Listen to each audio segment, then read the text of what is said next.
তাও কিন্তু অচেনা অবস্থায় বলে কোথা ভালো আছো, কত যাচ্ছ? একটু বাজারে যাচ্ছি। হ্যাঁ, একটু বাজারে যাচ্ছি।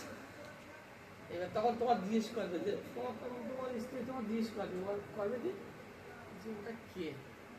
তখন তোমার তো কোনো না কোনো কিছু বলতে হবে, একটা কিছু বলতে হবে। হ্যাঁ, আমি বুঝে গেল। তারপরের দিন যখন তোমার ওই বউ একা যাবে তখন কি বলে বলতো, সবই কতদূর যাওয়া? কালকে দাদার সঙ্গে যাচ্ছি না, সে একলা যাচ্ছ, এত হনফন করে যাচ্ছ কেন? হনফন মানে কি বলতো? এত জোরে যাচ্ছে। এত জোরে যাচ্ছ কেন, মানে খুব ব্যস্ত আছো নাকি? তারপর বললো বসো, আমি দিয়ে আছি, সেই যাচ্ছি যেখানে।